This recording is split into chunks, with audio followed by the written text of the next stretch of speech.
அதை பற்றி பேசக்கூடாதுன்னு. அதாவது ஐயாவை சுற்றி சில துரோகிகள் இருக்கிறாங்க. ஐயா கிட்ட தப்பு தப்பா பொய்யா சொல்லியே ஐயாவுடைய மனசை மாற்றி பொய்யான தகவலை சொல்லி, நேற்று கூட நம்ம சின்னம், நம்ம தேர்தல் ஆணையம் நமக்கு தான் அங்கீகாரம் கொடுத்து எல்லாமே இருக்குதாது, அதையும் ஐயா கிட்ட பொய்ய சொல்லி நம்ம தான் வெற்றி பெற்றோம், நமக்கு தான் வந்துருச்சு, இப்படியெல்லாம் சொல்லிக்கிட்டு இருக்கின்ற இந்த துரோகிகள். அதில் ஒரு முக்கியமான துரோகி ஜி.கே. மணி.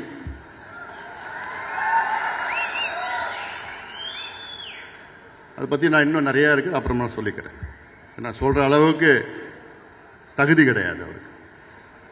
இந்த கூட்டத்தில் அவரை பற்றி பேசுகிறதுக்கு தகுதி கிடையாது, தகுதி இழந்துட்டார். ஏன்னா இதெல்லாம் நான் வேறு விதத்தில் சொல்கிறேன், ஏன்னா அதைத்தான் நான் மீடியாவில் போடுவாங்க நாளைக்கு.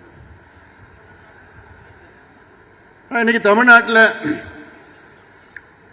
அனைத்து தரப்பு மக்களும், மீண்டும் சொல்கிறேன், அதிகமாக கோபமாக இருப்பது பெண்கள் தான். பெற்றோர்கள் பெண்கள் தான் இருக்கிறாங்க.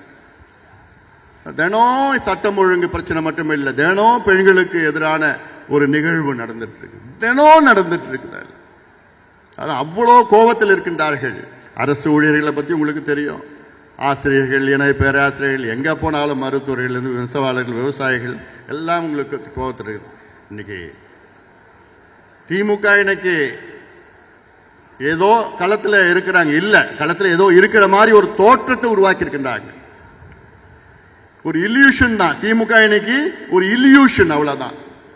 அதுக்கு காரணம் என்னன்னா சில ஊடக நண்பர்கள், அவ்வளவுதான். 1,26,00,000 மனங்களை வென்ற தந்தி டிவி யூடியூப் சேனல். தவிர்க்க முடியாத தம்ப்நெயில்ஸ், கலக்கலான கான்டென்ட்ஸ். நீங்களும் இந்த குடும்பத்தில் இணைய இப்பவே சப்ஸ்கிரைப் பண்ணுங்க. அசுரபலம் கொண்ட எங்கள் டிஜிட்டல் கரங்களில் உங்கள் விளம்பரங்களை சேர்க்க வாட்ஸ்அப் பண்ணுங்க. 8939888378. Email advttv@dttv.in.